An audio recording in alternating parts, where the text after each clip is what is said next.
Hey friends, Warhammer is coming to Magic the Gathering, and today we got the first of the 4 Commander pre-constructed decks, Tyranid Swarm. So in this video, we're going to check out every single brand new card that is going to be featured in the deck and give my first impressions of all of them. But before we begin, 2 quick reminders. First, if you like this sort of content, be sure to like and subscribe. There's 3 more pre-constructed decks coming out this week, 1 per day, and I'm going to have an accompanying video for each one. And number 2, if you want to pre-order these sweet new Commander decks, then head on over to our sponsor, cardkingdom.com/mtggoldfish, where you can pre-order these decks and any other Magic the Gathering needs you have, and be sure to ask for a scoop sticker in your order notes. Alright, let's jump into the deck Tyranid Swarm. This is a creature-heavy aggro deck focused on 2 major themes. The first theme is +1/+1 counters. Most of your creatures are going to be entering the battlefield with +1/+1 counters, and there's a lot of cards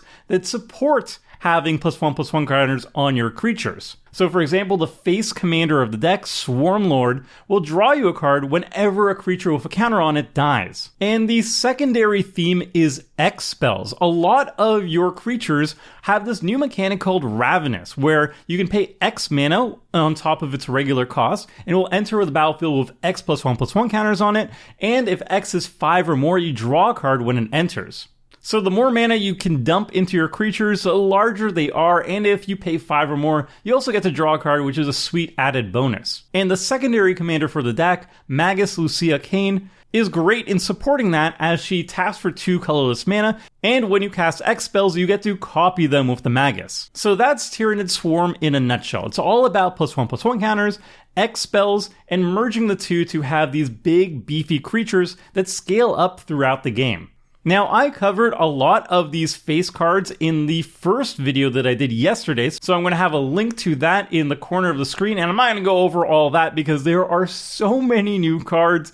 This video is going to be already like 30 minutes or longer, I can already feel it. So I'm just going to jump into the cards that we haven't looked at yet. So we're going to begin with another sweet legendary creature. This is an Izzet creature called Grice and Starn Kellamorph.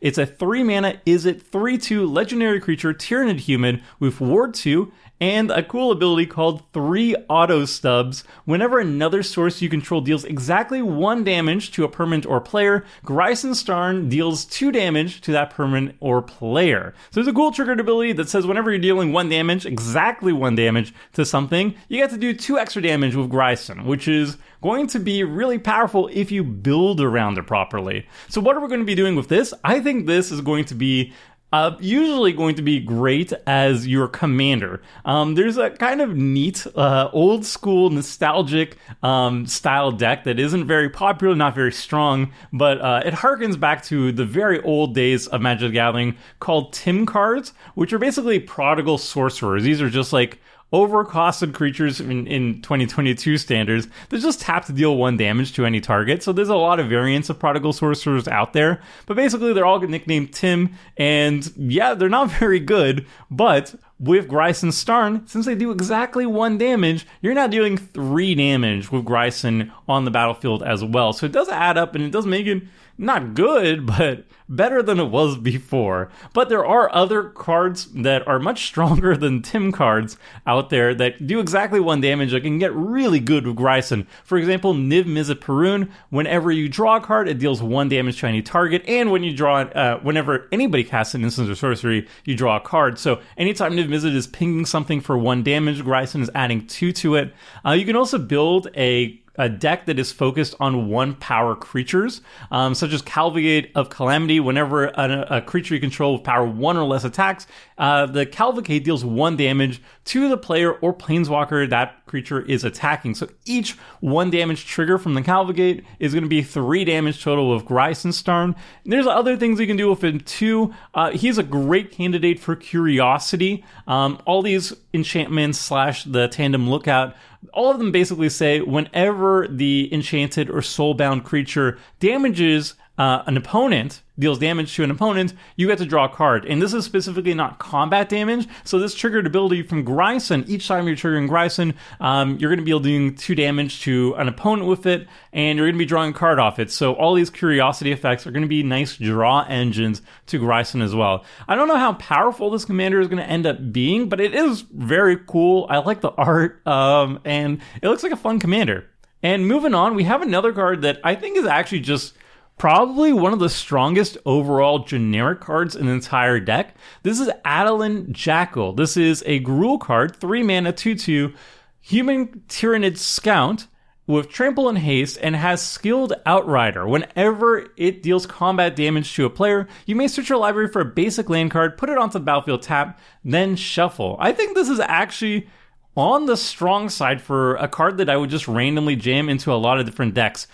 3 mana, it immediately starts attacking. It has trample. It's a 2/2, so it's not that big of a deal for having trample, and at least initially. But if you can pump it, it gets better. And then whenever it's dealing combat damage, you get to ramp.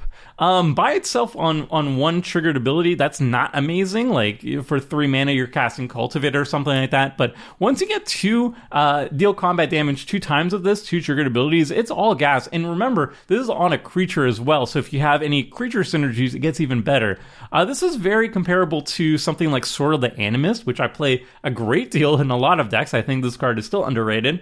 Just repeatable rampant growth effect is really strong, and it works really well with landfall synergies as well. If you're in a sort of landfall deck like Tireless Provisioner or Evolution Sage, which works really well with the Tyranid deck, for example, because Tyranids are all about +1/+1 counters. So Evolution Sage says whenever a land enters the battlefield, you get to proliferate, so you get to add more counters.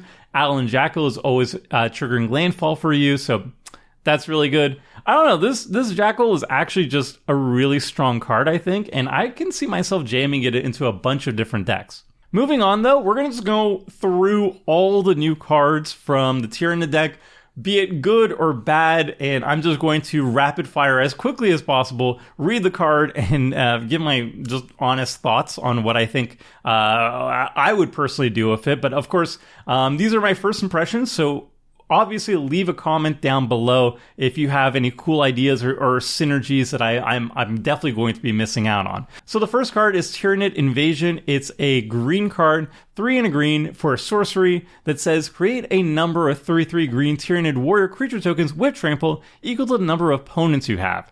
So this card is basically going to make you 3 3/3 creature tokens with trample for 4 mana. In a typical 4-player game, you have 3 opponents, so this is what it's usually going to be doing. That's a pretty decent rate for some bulky creatures, and I expect decks that are token-focused, like Doubling Season effects. I know there's another enchantment like Doubling Season in green that doubles amount of tokens in particular. If you're in white, Anointed Procession does the same thing too. So you can easily take those 3 tokens and make them into 6. And it's also pretty large creatures too with trample, so Populate is really good with it too, like Gyrid. So it's pretty okay by itself. It's not that spectacular by itself, but if you have token synergies, it gets a lot better. Moving on, we got Zoanthrope, which is an Izzet card, X, blue and a red for a 0/0 creature, Tyranid with Ravenous. So this is a new mechanic that's in the set. A lot of the Tyranids have this mechanic. This creature enters the battlefield with X +1/+1 counters on it. If X is 5 or more, draw a card when it enters. It has Flying and Ward 2 and Warp Blast. When it enters the battlefield, it deals X damage to any target. So for 2 mana, it does nothing. You need to at least pay 3 mana into this card before it even stays on the battlefield, really.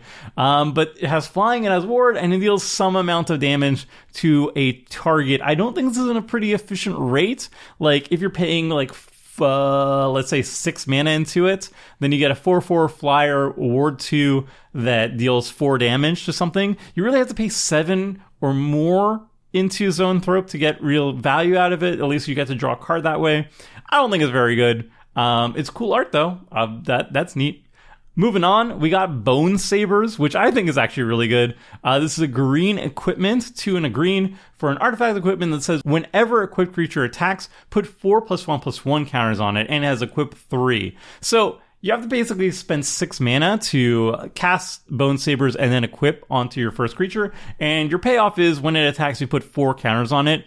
That's on the expensive side, but I mean, every single subsequent attack, you're getting 4 more counters, and this deck is all about +1/+1 counters, so there's inherent synergy here, and any +1/+1 counter deck is going to get a lot of synergy, or a lot of payoff out of Bone Sabers. I think it's a pretty decent rate. It's certainly a lot better than other versions that I was looking for in a quick Scryfall search, like Sword of Hours are just way worse than Bone Sabers 9 times out of 10.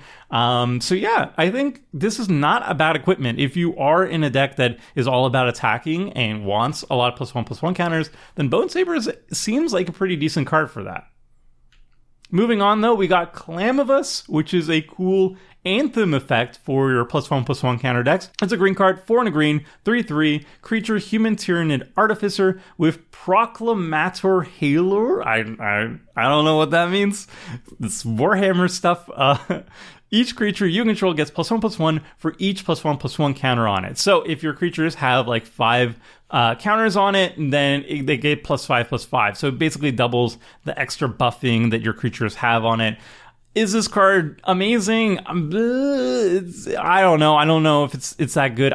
9 times out of 10, I think you're probably just going to be better off with like a proliferate type creature that can proliferate many times, like Evolution Sage. But the value out of this is basically, if your creatures already have a bunch of counters on them, then you can just drop down Clam of Us, and then they're immediately in the lethal range and you can immediately attack. So this is a great card that you can draw later in the game, as opposed to something like an Evolution Stage where you really want that on the battlefield early and it has to get that incremental value. So actually, I talked myself into it. I think this Anthem effect is actually pretty good for +1/+1 counter decks. Might be on the expensive side, but it is a creature, so it's easily tutorable in green. 5 mana isn't crazy, and it already is a 3/3 body in itself, so that's not too bad. Moving on, though, we got Tyrant Guard, which is a Ravenous creature, X, 2 and a green for a 3/3 Tyranid with Ravenous and Shield Wall. Sacrifice Tyranid Guard. Creatures you control with counters on them gain hexproof and indestructible until end of turn.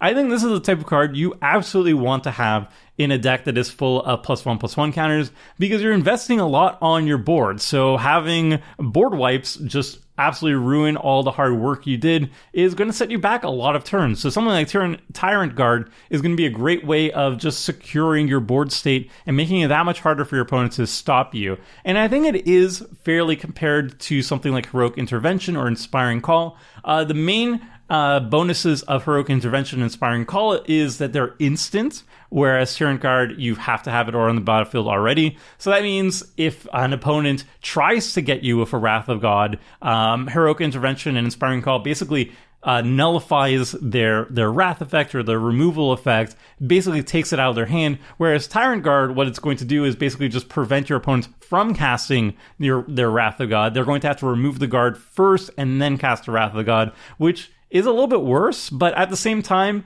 it's also a big creature on the battlefield, right? Like, if you get to spend 8 mana on it, you Ravenous, X equals 5, you get to draw a card. You have an 8/8 on the battlefield. It's Smashing Face, is a good blocker as well, and it just gives you that added security on the battlefield. So there's pros and cons to this. I think this is a slam dunk in decks that are +1/+1 counter heavy, but I would also just run also Heroic Intervention and also Inspiring Call, but this is a great card on top of all those. Next up, we got Shadow in the Warp. This is a Gruul enchantment, 1 a green and a red.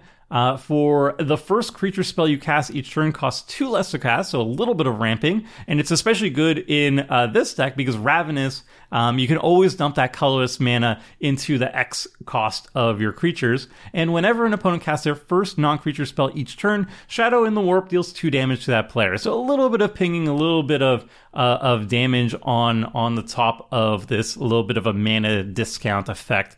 For 3 mana, I think this is very respectable. It's not super exciting or anything, but the ramp effect of it is very okay, especially if you could have Flash.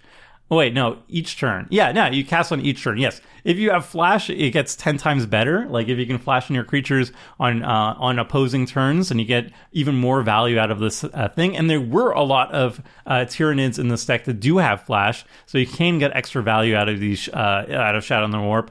And then just being able to ping your opponents a little bit is going to help as well to give some reach, put them into lethal range a little bit easier. So overall, I think a pretty good enchantment, but I think you really need to have flash creatures for it to be really good.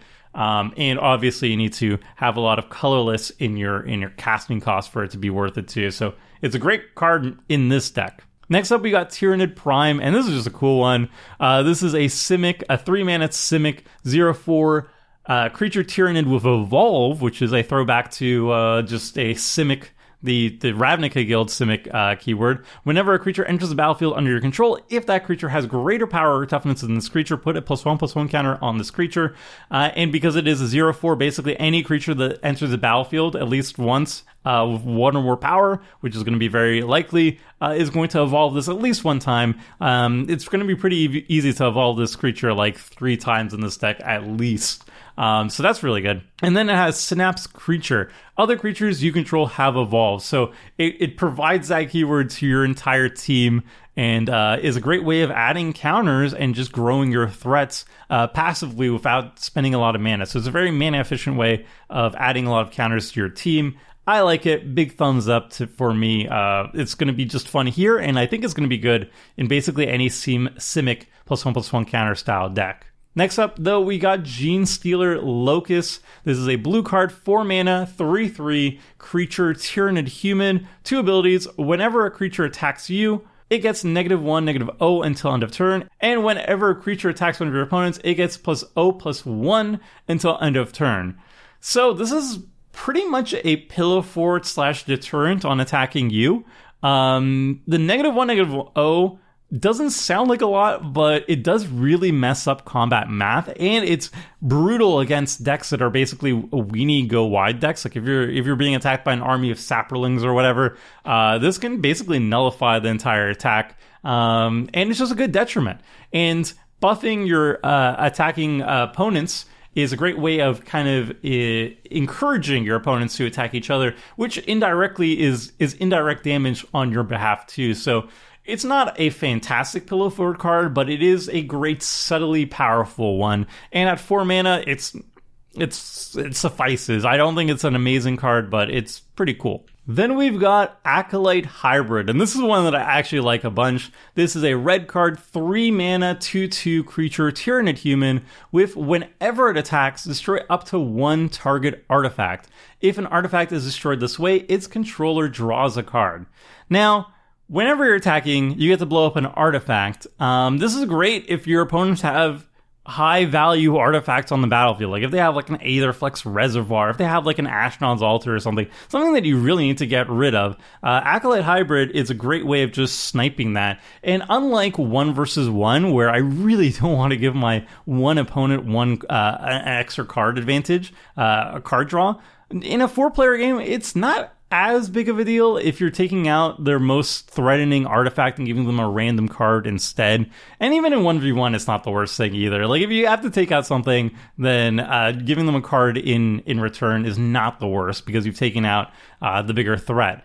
And the nice thing is that you don't have to destroy something your opponents control. You can blow up stuff that you control. And this means it's great with treasures, it's great with clues, it's great with food tokens, it's great with like basically any artifact that is just like fodder on your side of the battlefield. You can turn that into card draw easily. And also it's a great sack outlet too. If you have creatures or artifacts that want to be blown up for value, like Mirror Retriever, for example, Junk Diver, the things that die and then return an artifact from your graveyard back to your hand. This is a great way of sacrificing them and draw cards out of that as well. So while I wouldn't say this is like a go-to artifact removal staple in a generic deck, if you are in a treasure deck or if you are in like a clue tribal deck, this is a cool way of sacrificing your artifacts for value while also being able to remove your opponent's most threatening things repeatedly as well. It is a 2/2 though, so whenever it's attacking, you got to give it evasion or else it's just going to die. So it's another step you need to have. You need to have some sort of evasion on it as well. But if you do have the right setup, the right deck for it, it can be very good. But it's by no means a staple. It's very much a niche type thing. Niche? I don't know. I think it's niche. Anyway, moving on. We got Aberrant, which is another Ravenous creature, X, 1 in a green, for a 0/0 creature Tyranid mutant with Ravenous, Trample, and Heavy Power Hammer. Whenever it deals combat damage to a player, destroy target artifact or enchantment that player controls.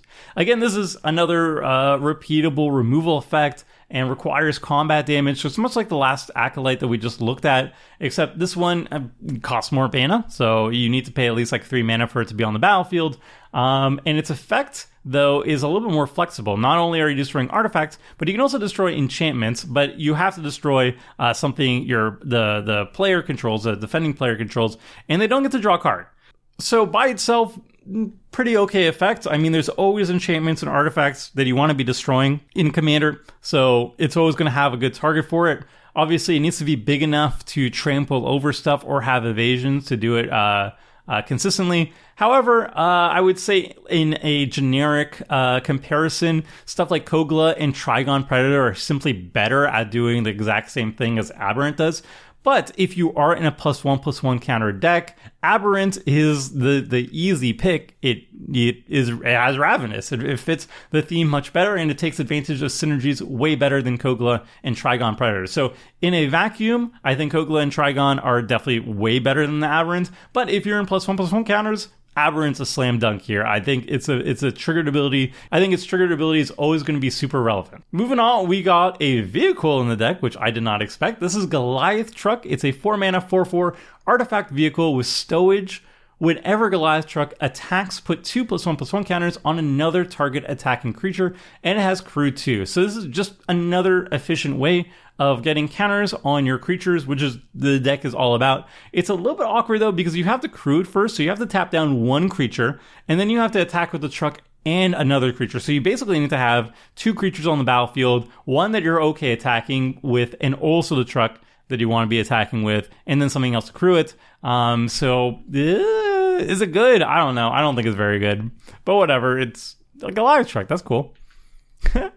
Here's another card that I'm not like super big on. Venomthrope. It's a 3-mana Simic Tutu creature Tyranid with flying, death touch, and hexproof. So it's a good blocker. And if somebody has a monarchy or something, you could fly over and grab it. But I don't know. It's not very interesting to me. There's not a lot of inherent synergies. I guess it has 3 keywords. So if you are in a keyword soup style deck, then that's kind of cool. I was going to say Cathril, but that's, I think, Abzan, so you can't run it there. So I don't know. It has 3 keywords. That's kind of neat for 3 mana. No, I don't think it's very good. Moving on, we got Exocrine, which is another Ravenous card. X2 and a red for a 2/2 creature Tyranid, Ravenous, Bioplasmic Barrage.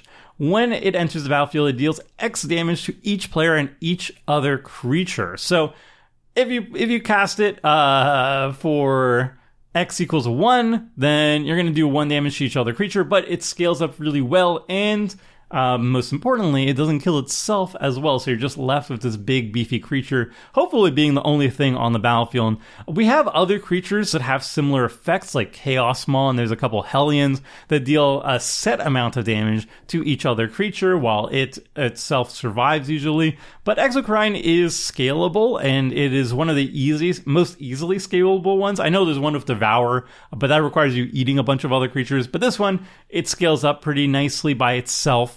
It doesn't work well with blink effects because then the X is nothing. But in a deck that is all about +1/+1 counters, Exocrine is just a slam dunk inclusion there. And it's great for a +1/+1 counter deck to have a sort of board control. So this is a great way of just clearing the board of smaller creatures. Your creatures are going to be generally larger because you're a Tyranid deck and you have a lot of counters on all of your creatures. So just destroying all the smaller creatures, the tokens or whatever that are in your path is really, really good here. Moving on, we got Screamer Killer. This is a 5-mana red 5/5 creature Tyranid with Trample and Bioplasmic Scream. Whenever you cast a creature spell with mana value 5 or greater, Screamer Killer deals 5 damage to any target. Screamer Killer, what? I love the name. So that's pretty good in a deck that is all about Stompy. I thought it was most comparable to Where Ancients Tread, where this is basically the same thing. Power 5 or greater enters the battlefield instead of cast.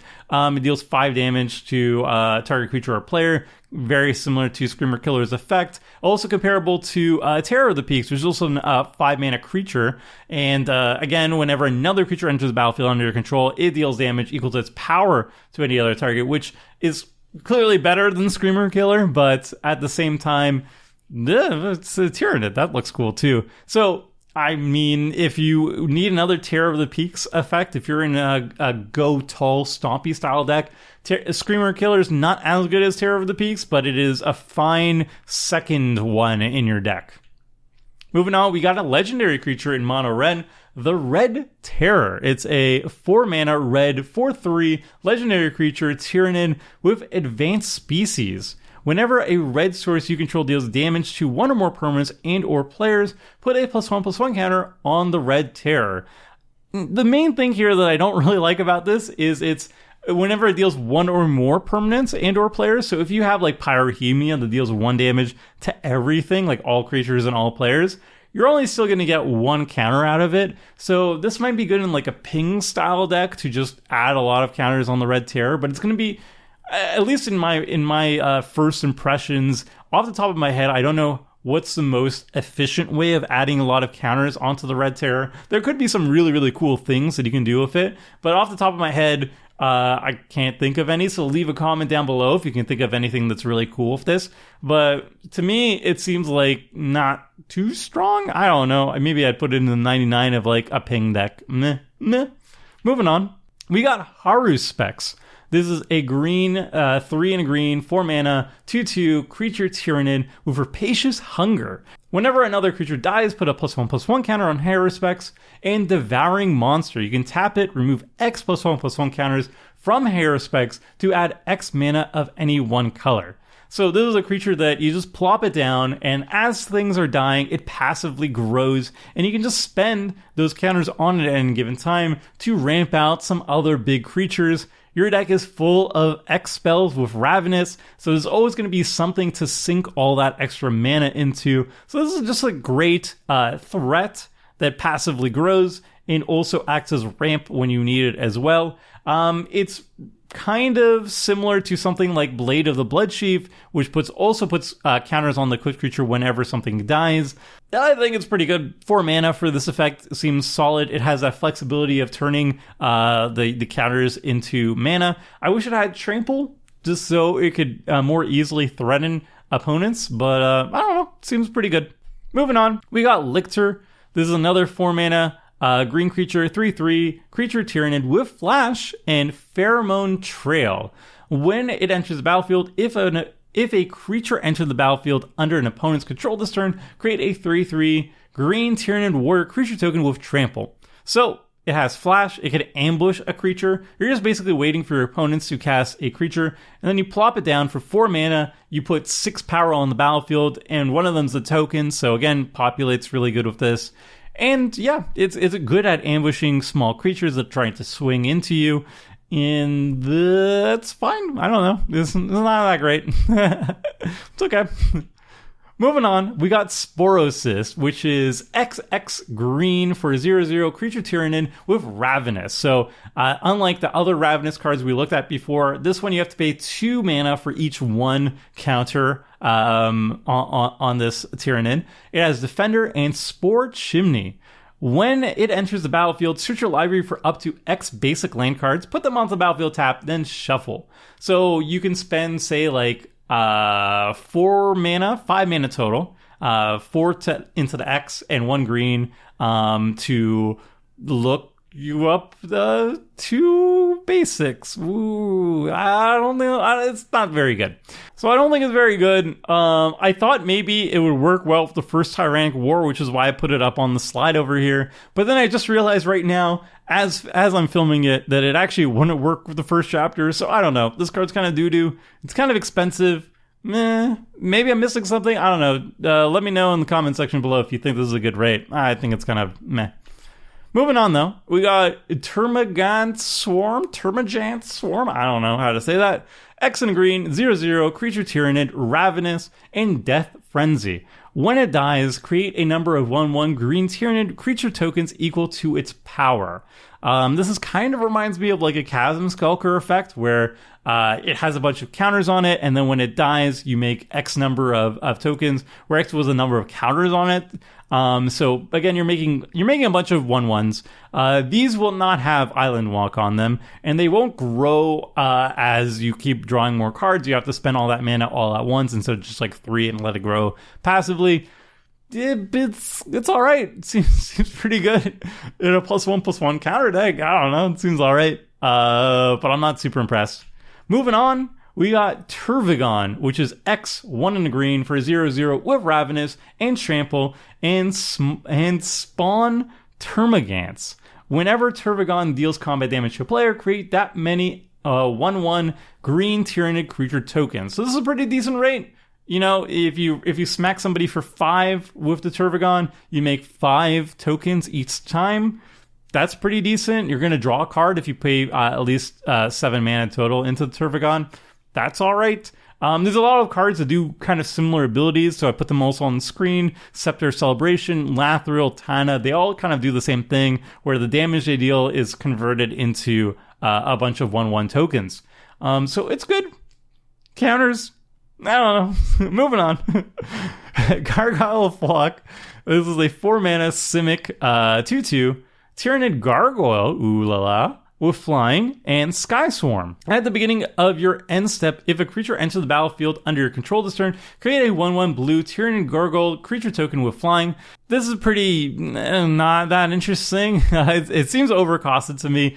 If you care about the creature types, then it's really good, I guess, as a token generator. But you're only making 1 token per turn, and it's only if a creature enters the battlefield on your turn, and it's only a 2/2 flyer for 4.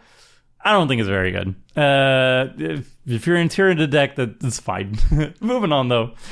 We got a card that actually I do like, so I don't want to poo-poo on all the new cards. I think some of them are pretty solid, and I think this one is quite solid. Malinthroat. This is a 3-mana Simic 2/2 creature Tyranid with flying and Scavenge the Dead. When Malinthroat enters the battlefield, exile target player's graveyard. Put a +1/+1 counter on Malinthroat for each creature card exiled this way. So it's a good ETB trigger. Like, you have to have graveyard hate in your decks. Basically, every single commander deck has some sort of graveyard synergies inherently in their deck, and some decks are basically just graveyard decks. It's one of the most popular archetypes. So you gotta have ways of clearing your opponent's graveyards every once in a while, and having that on an ETB trigger is really nice. So this is basically like a better Angel of Finality. It costs 3 mana instead of 4, and it's gonna grow way larger than an Angel of Finality, which is really nice, and it's gonna have counters, which means counter synergies. Is it better than an Endurance? Probably not, because Endurance has Flash, and this one does not, and it can be evoked, and this one cannot.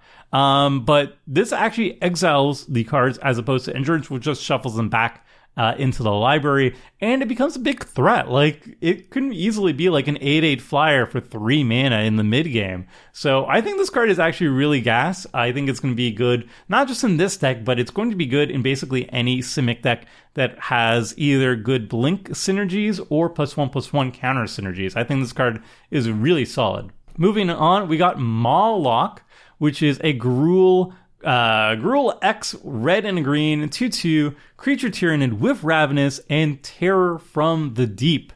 When Malllock enters the battlefield, it fights up to 1 target creature an opponent controls. If that creature would die this turn, exile it instead. So, you know, you spend like 4 mana onto this and can kill a 3/3 or a 2/2 or a 1/1, and it scales up and it can draw you a card. That's really nice. It has counter synergy, really nice. And I like the fact that when the creature would die, you exile it instead. So no recursion allowed, no death triggers allowed as well. So that's nice. I don't know. Nice interaction, creature removal on a stick. Thumbs up from me. moving on. We got Ravener, and this is a cool one. I like this one a lot. This is X Green and a blue for a 0/0 creature Tyranid Flash Ravenous, and when it enters the battlefield, target creature attacks target opponent this turn if able. So this is kind of like a Flash Goad effect, except it's better than Goad because you choose which opponent the creature is going to be attacking. So you flash it in before an opponent gets to declare attacks. You make a creature attack a specific opponent, and either, like you want to take out a specific opponent, so you send like a lethal threat over to them, or if they're just like a utility creature that you want to get rid of, you can make that utility creature attack into a big blocker, and you get to choose which opponent that is. So you can basically guarantee, somebody has some small utility creature, it's going to run into your opponent's 4/4 or 5/5 or whatever big blocker to take it out. So I really like this as like a little combat trick / removal effects. Moving on. Oh, okay. I like this one a lot. I like this one. See, there's a lot of cards here I like. I know I poo-pooed some of these other ones. This is a card I do like. Hierophant Bio Titan. This is a 12 mana creature, 12 mana, 12/12 creature Tyranid with frenzied metabolism. As an additional cost to cast a spell, you may remove any number of +1/+1 counters from among creatures you control. This spell costs 2 less to cast for each counter removed this way. So it can cost as little as double green if you remove 5 counters among creatures you control, which is nice. And it has Vigilance, Reach, and Ward 2, and Titanic. It can't be blocked by creatures with power 2 or less. This is just gas. I mean, if you're in a go tall, stompy, +1/+1 counter deck like this is just gas. It's like, not only does this pack a punch, but can you imagine just drawing like 12 cards off like Return of the Wild Speaker or Soul's Majesty or Rishkar's Expertise? That's like a full hand reveal. Or you could sacrifice it to Greater Good to draw 12 cards as well. So that body is super relevant. The fact that you can cast it for just double green in a +1/+1 counter deck is super fun. It's a great fling target as well. Like, there's so many things that scale off power and toughness, and this is just a 12/12. Oof. Yeah, this is fun. Galta is going to have a great fun with this too. I don't know. Yeah, this is going to be a great build around, a card that I will love to jam into basically any heavy +1/+1 counter deck. Next up, we got Pure Strain Genestealer. This is a 3 mana green that says it enters the battlefield with 2 +1/+1 counters on it and Vanguard Species. Whenever Pure Strain Genestealer attacks, you may remove a +1/+1 counter on it. If you do, search your library for a basic land card, put it onto the battlefield tapped, then shuffle. This is basically an aggressive version of Fertilid. Fertilid also enters the battlefield with 2 counters on it, but this one requires you to pay 2 mana to remove a counter to turn that into a basic land. And this one, in the Pure Strain Genestealer, requires you to attack and remove a counter to do the same thing. So, depending on if you want to be aggressive or not, Pure Strain Genestealer is going to just be a better Fertilid. Fertilid has a higher ceiling, though. If you have a lot of mana available and a lot of counters on the Fertilid, then you can ramp out a lot faster, whereas Pure Strain Genestealer is basically just once per turn, essentially, unless you have extra combat steps. But this is going to be more mana efficient, and it's more aggressive. Like, you get to deal damage at the same time as you are ramping. So it's a great creature to just add more counters to, smash face, ramp at the same time, all good stuff here. Next up, we got Trigon Prime. This is a 4 mana Simic creature, 4/4 creature Tyranid with Subterranean Assault. Whenever Trigon Prime attacks, put a +1/+1 counter on it and a +1/+1 counter on up to one other target attacking creature. That creature can't be blocked this turn. So the Prime can be blocked, but the creature that you're putting a counter on cannot, which is nice for like smaller utility creatures. Obviously 4/4 is like a mid-range size. When it first attacks, it's attacking as a 5/5, which is really nice. But you probably want to have some sort of evasion or anything to make sure it doesn't die as it's adding its attack trigger. But yeah, this is a pretty decent rate. Like, if you're all about attacking and +1/+1 counters, I think Trigon Prime is a really solid and efficient way of adding more counters while being aggressive at the same time. Next up, we got Nexus. It's a 2 mana green, 2/2 creature human Tyranid Advisor, and it says Strategic Coordinator. Basic lands you control have tap, add 2 colorless, spend this mana only on costs that contain X. So basically Nexus is going to be either in your Tyranid deck because they all have X mana costs, so you're always going to basically double the value of your basic lands, or if you're like in a Hydra deck, Hydra Tribal is going to really like this too, because again, you get to double the basic land output of your lands, or any giant X spell. So Zexara is going to be a fantastic home for Nexus, and just Tyranids is going to be a fantastic home. So it's very, very specific on how you can build or where you can put Nexus, but in the decks that can you really utilize this card, it's going to be fantastic. Next, we have another aggressive beater, Winged Hive Tyrant. It's a 5 mana Izzet 4/4 creature Tyranid with flying and haste and the Will of the Hive Mind.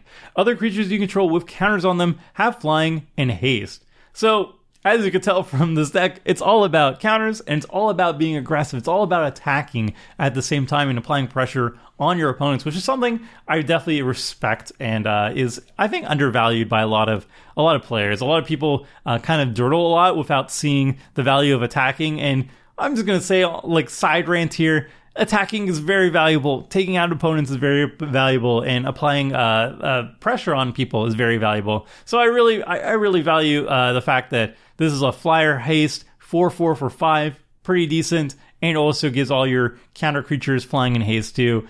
It's good. It's a good anthem effect that is going to take out your opponents. Next up, we've got Biophages. This is a 2 mana green 1/3 creature human Tyranid wizard with genomic enhancement. You can tap it to add 1 mana of any color. If this mana is spent to cast a creature spell, that creature enters the battlefield with an additional +1/+1 counter on it. So a 2-drop creature that taps to add 1 mana of any color is not particularly good. I mean, it's a decent rate, but it's nothing spectacular. But the fact that if you are casting a creature spell, you are adding a +1/+1 counter on it makes it fantastic in +1/+1 counter decks. I mean, that's exactly what you want to do, right? You want to have creatures with counters on them, and this is ramping out your creatures and putting counters on them at a very efficient rate. So this is a slam dunk in basically any +1/+1 counter creature deck. Next up, though, we got Genestealer Patriarch. This is a cool one. This is a 5 mana blue 4/4 creature Tyranid with 2 abilities. First ability, Genestealer's Kiss. Whenever Genestealer Patriarch attacks, put an infection counter on target creature defending player controls and Children of the Cult. Whenever a creature with an infection counter on it dies, you create a token that's a copy of that creature, except it's a Tyranid in addition to its other types. So this is just a cool ability. You infect a bunch of creatures every single time you're attacking, and then whenever they die, either they have to block, either you have removal spells for them, whatever the situation, you will get tokens that are copies of those creatures. I think this card is probably going to be the most exciting in Brutaclan, Techlore Engineer. That's an Izzet token deck that's all about turning your tokens into copies of a token you control. So turning your opponent's best things into token copies, and then turning all your tokens into a copy of that best thing is really exciting to me. So yeah, this card seems sick. And I love the flavor of it, just infecting stuff and having copies of it with the Genestealer. It's cool. I like it. I dig it. Next up, we got Tyranid Harrier. This is a Simic, 6 mana Simic 4/4 creature Tyranid with flying and ward 4 and shrieking gargoyles. Whenever it or another Tyranid you control deals combat damage to a player, create a 1/1 blue Tyranid gargoyle creature token with flying. So if you have an army of Tyranid tokens, and we've seen a bunch of creatures that basically make a bunch of 1/1 Tyranid creature tokens, if you have this on the battlefield and an army of 1/1s or whatever, and you attack and they deal combat damage, you can basically double your army every single time. That's pretty good. It's on the slow side. It's 6 mana. And it does require already a pretty established board state for it to do much of anything. But, you know, it's cool, I guess. I don't think it's very good. Moving on. We got Hormagaun's Horde X and a green for a 1/1 creature Tyranid with Ravenous and Endless Swarm. Whenever a land enters the battlefield under your control, you may pay 2 and a green. If you do, return the Horde from your graveyard to your hand. Nah. It doesn't have any trample. It doesn't have any evasion. It is a recursive threat for 3 mana whenever you're playing a land. But it's pretty slow. I don't know. I don't think it's very good. Whatever. Here's one that I think is a little more interesting, though. This is Toxicrine, or I don't know how to say that name. It's a 4-mana green 2/4 creature Tyranid with Reach and Death Touch and Hyper Toxic Miasma. All lands have tap to add 1 mana of any color and lose all other abilities. So this is a cool way of mana fixing in your deck. All your lands are going to be tapping for any color, so you have the perfect mana fixing. That's especially useful in decks that are like 4 or 5 color as well. And they lose all other abilities, which can actually be a detriment to your opponent, because this is affecting all lands, not just your own. So if your opponents are running like is a mono black deck and has like Cabal Coffers, or has Maze of Ith, or some powerful utility lands, even fetch lands too. If they're a landfall deck that rely on their fetch lands to get double landfall triggers every single turn, that's going to shut off all those abilities. So they all have to play fair magic. And yeah, it's generally going to be helping the table, I think, because it's going to give everybody perfect mana fixing.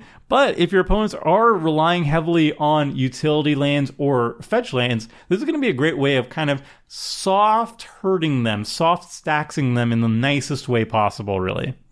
And there we go. That was all the brand new cards from the Tyranid Swarm Commander pre-constructed deck. I covered a couple other cards already in the previous video. Again, it's going to be linked in the video description. And you can find all the sweet reprints over at mtgpreviews.com. Also going to be linked down below in a sticky comment, so check that out as well. Be sure to like and subscribe if you like this sort of content, because I'm going to be back tomorrow as soon as the next pre-constructed deck is fully revealed with another full breakdown with every single card covered in exhaustive detail. So if you like that sort of stuff and you like to see me suffer, like and subscribe, because it's a lot. It's a long video. All right, bye.